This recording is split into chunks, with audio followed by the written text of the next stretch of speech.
focus on being in a marriage, being in a relationship that is about you blossoming, your partner blossoming, and ultimately your children growing up and blossoming.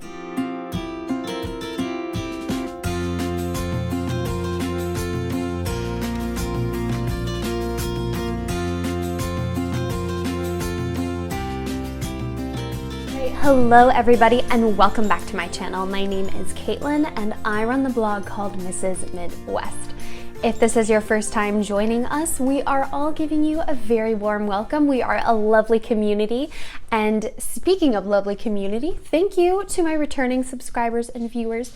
You know you get your extra little hug for tuning in and for continuing to support our community.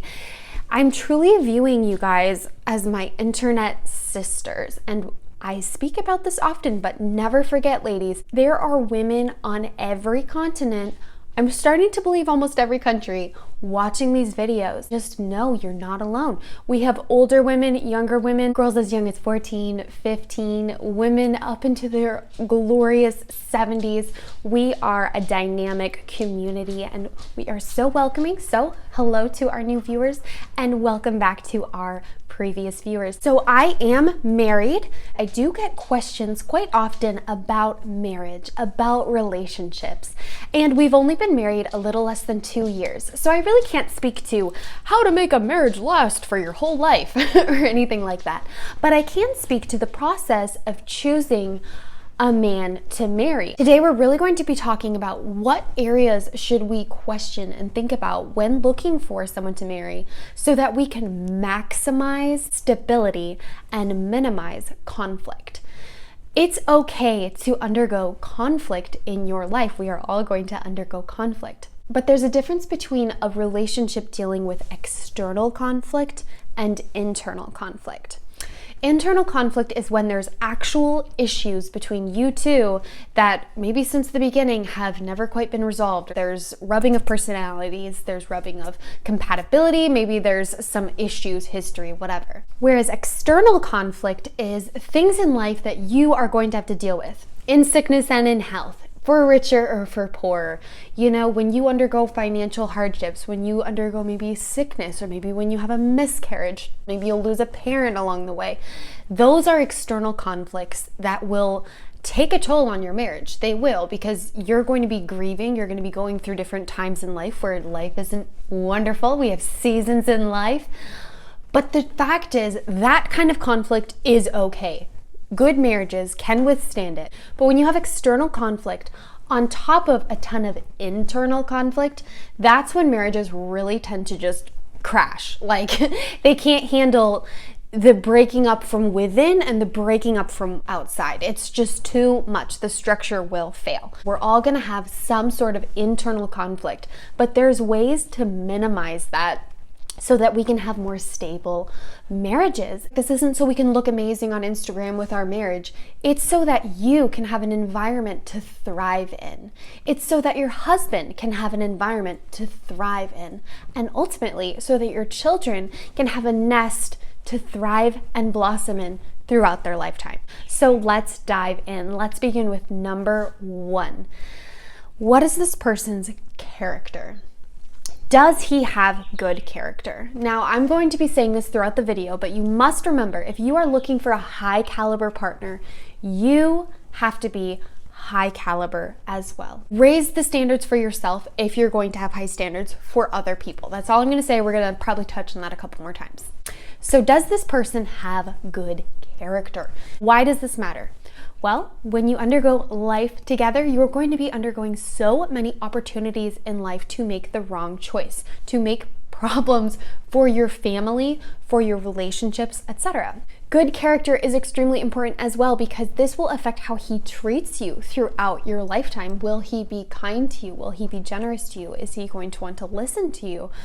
How is he going to treat your children? Is he going to be a kind father? Is he going to be a masculine, good role model? Are they trustworthy? Are they honest? Are they loyal? You know, you don't want to be married to someone who's then going to like wake up and just cheat on you once you're married. You know, we can't always guarantee that that's not going to happen, but we can minimize that by not dating cheaters, by not dating people who we intrinsically feel like we can't trust. That's an issue. Sometimes you feel like you can't trust someone because you have trust problems. Other times, you feel like you can't trust someone because your gut is telling you not to trust them. Often, if we feel like we can't trust somebody, but we have an okay time trusting other people, it might be because this person is not trustworthy. You are naturally going to have more conflict and issues in a relationship with someone with bad character. Is he honest with you? Is he trustworthy? Is he kind? Does he respect you? You know, those are things to think about. And remember, this is about a pattern of bad character. It's not about problems every once in a while. You know, everyone slips up every once in a while. You can't tell me that you're perfect all the time, just like I cannot tell you that I'm perfect all the time. I'm not. Remember, this is going to minimize the conflict in your relationship because it's going to just make everything so much easier. It is so much easier to be in a relationship with someone with good character because you don't have to constantly be worrying about them. You don't have to be stressed about the relationship. You know you can trust them. You know you can support what they stand behind. You know that you're a unit. You know that they're going to be a great father. It's just so much easier. All right, the second area and question you should be asking when you're looking for someone to marry is this person compatible to me? I did an entire video on compatibility, but I'm going to quickly touch on the 3 areas right now. Number 1, do they have the same beliefs and values as you? This is really important because you don't want to live a life filled with differences in some very core areas. What's right and wrong? What are your beliefs? What's your religion? What's your politics? What do you believe? You know, that's going to affect how you raise your children. It's going to affect what you talk about over the breakfast table. It's going to affect your life. My Christians, this is just for you, for my Christians.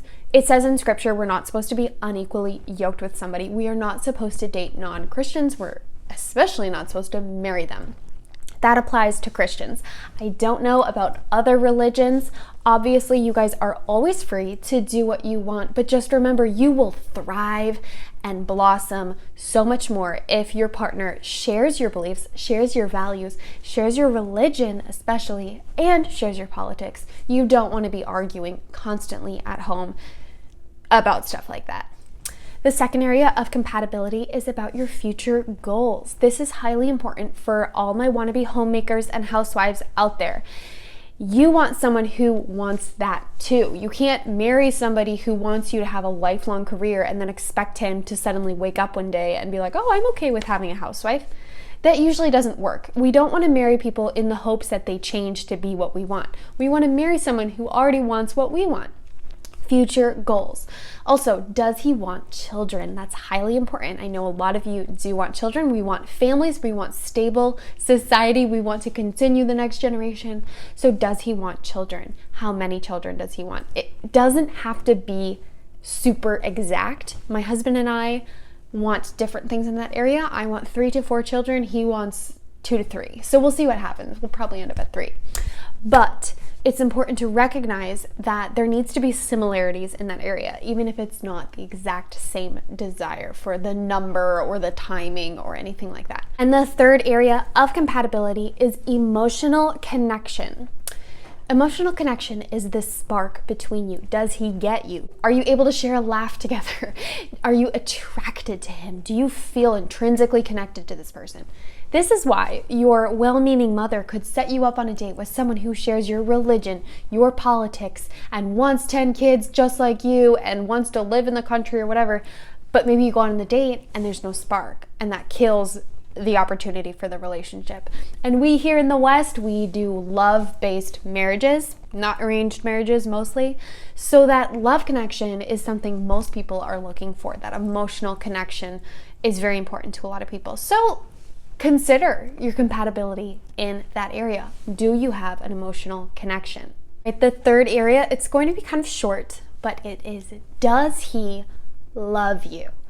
This is the part when you're actually looking at getting married to somebody. You're not just looking to date somebody. This is basically meaning, does he love you or does he love your body? Does he love you or does he love your daddy's expensive business empire? Does he love you, ladies? At the end of the day, when you're pregnant, or when you're 85. You're not going to have the bod. Does he love you?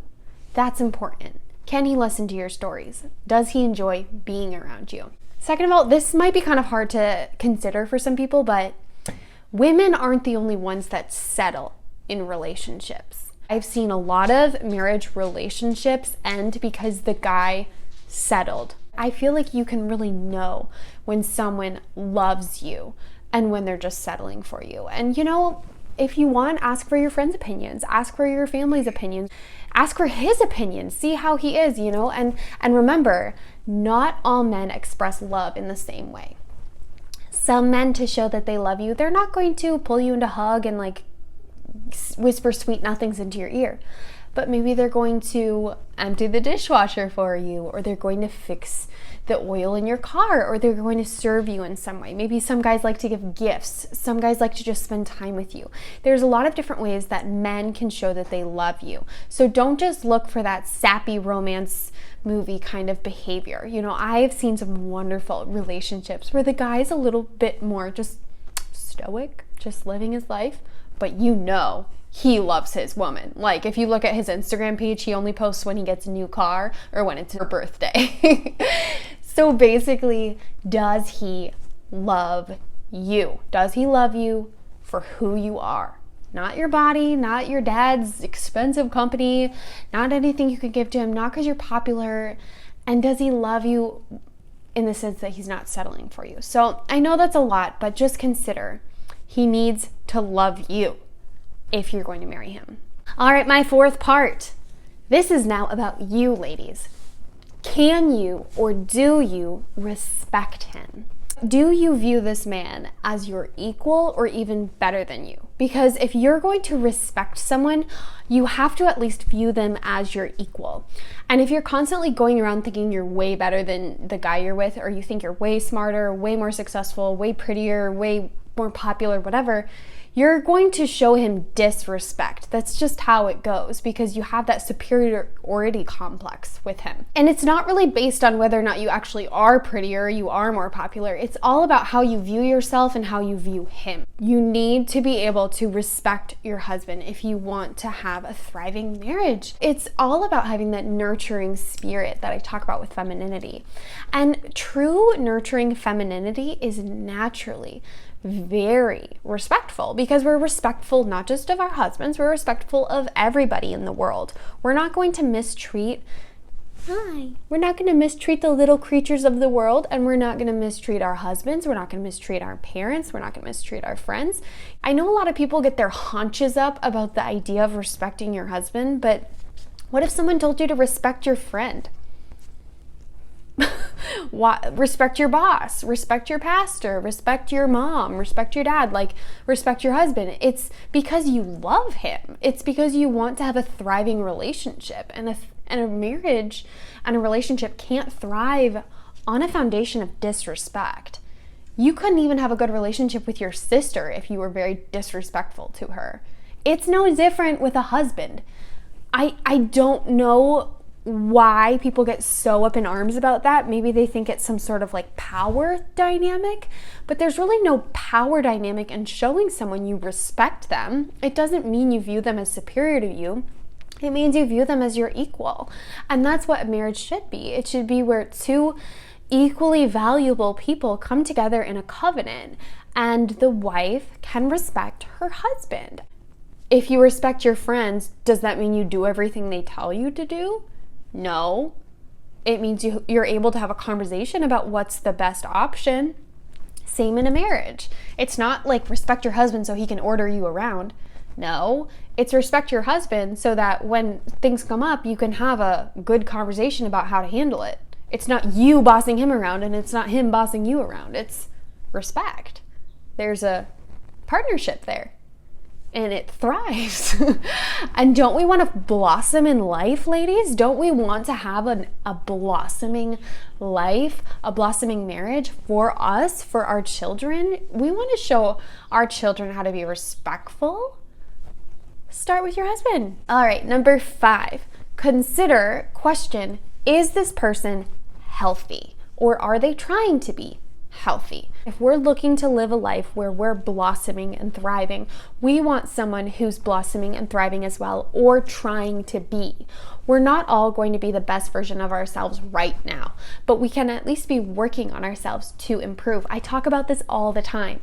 And so if we're going to be working on ourselves to improve, we have high standards for ourselves. We need to recognize that it's okay to have high standards for your partner. And not that they're perfect, not that they're completely healthy, but that they're trying to be. So this could be mental health, this could be physical health, emotional health, spiritual health, whatever. So for example, if someone has an addiction to drugs or alcohol, they have an addiction, a serious addiction, and they're currently struggling with that, you might not want to marry them because that's going to affect you, your children, your daily life. You don't want to knowingly marry someone with unaddressed anger problems and then come home 7 years later to them screaming and swatting at your 2-year-old. That's a serious thing. That's a problem. And I know a lot of people grow up and wonder, why did my mom marry that alcoholic? Why did she marry that drug addict knowingly? Why did she marry a guy that she knew had anger problems? Because it then affected the children. If someone is actively working on getting healthy, if they are pushing towards that health and their behavior proves that they are improving, or maybe they were a past drug addict, past alcoholic. I've met people like that who have fantastic marriages. We're not perfect. We're going to struggle. We're going to have issues. But you need to make sure that this person doesn't have current problems. They don't have current addictions. And in the area, of depression and anxiety, it's important to recognize that there needs to be some sort of strategic plan or way of coping with that illness.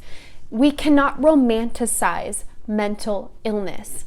I have struggled with mental illness in the past. It is a serious problem. Once you're married, it's in sickness and in health. So if you knowingly marry someone with a serious health problem, that's part of your life now.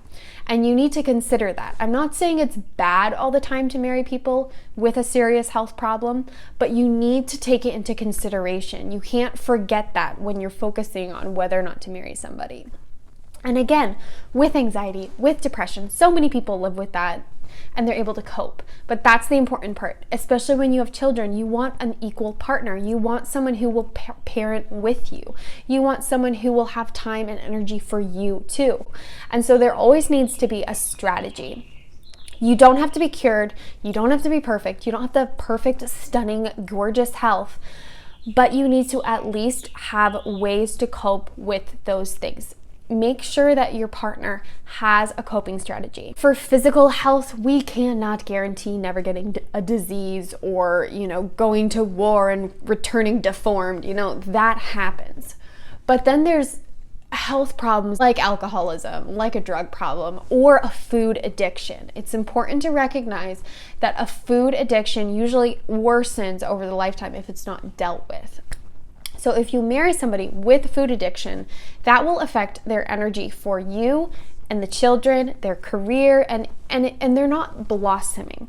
Ultimately, that's what I want us all to recognize. Getting healthy is so important because you want a healthy partner so that they can partner with you in life, in the adventures in life, in the joys of life. And so they're not going to be left behind from those things. We can all become healthier. We can all become better versions of ourselves. So don't write someone off just because they struggle with a health issue.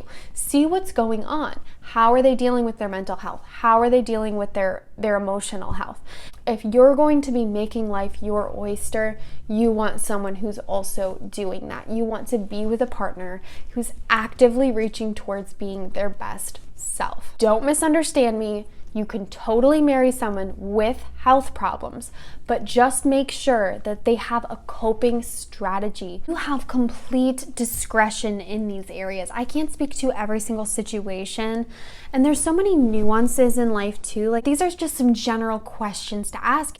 They're not things to live by like a Bible. My words are not a Bible, okay? Use your discretion, use your wisdom, focus on being in a marriage, being in a relationship that is about you blossoming, your partner blossoming, and ultimately your children growing up and blossoming. Thank you so much for watching. As usual, if you liked this video, please like the video. It helps other feminine women find us, as well as subscribing to the channel. All you need is a Gmail account, but it really does help grow our community. Continue to share my channel with people you know, and as always, my friends, follow me on Instagram to see some of my daily stories, and have a wonderfully blessed and feminine week.